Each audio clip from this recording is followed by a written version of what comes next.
First time I saw it was probably in high school. You know, it's just one of those images that you never forget. It gets seared into your memory. Peter's known principally to us through the famous photograph, mostly known as the scourged back. The photograph, which was printed on a new technology at the time, it's sort of like a postcard, kind of took off with a special issue of Harper's Monthly.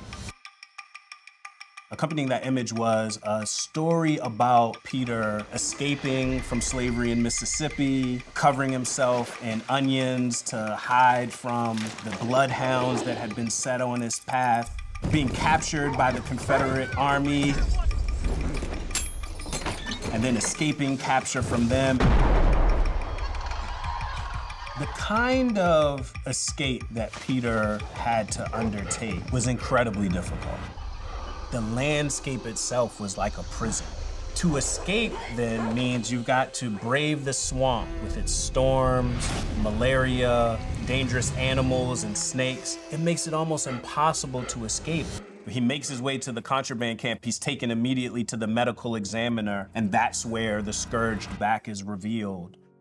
The image was able to circulate like wildfire all throughout, mostly the Northeast, but the broader American society. You see it in postcards being sold on the streets of New York. You see it for sale through abolitionist subscriptions. Here is, for most people, incontrovertible evidence of the barbarity that slavery necessitates, of what it demands to reduce a human being to that level of acquiescence and exploitation.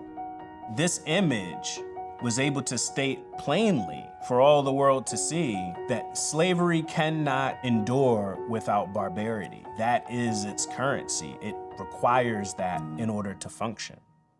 Much of what we know about the story of Peter comes from Harper's Magazine, but the other evidence we have seems to complicate that this may have been amalgamation by the writer of a bunch of different stories that he'd learned from covering slavery, from covering the war.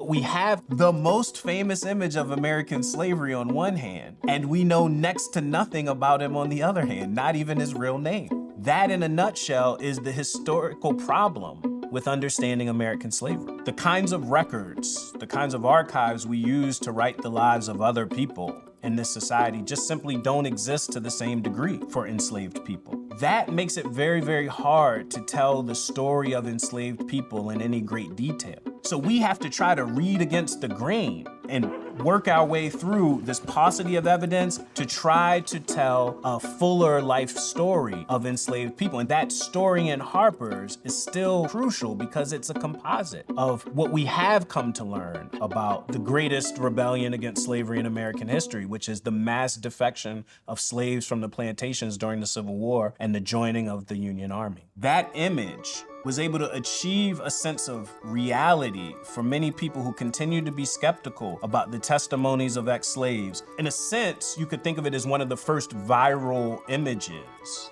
remaking the sensibilities of Americans in relation to the cruelty of slavery. When Peter makes it to the Union lines, he's immediately impressed into the Union Army. He knows another kind of unfreedom right away. Freedom isn't gonna be straightforward.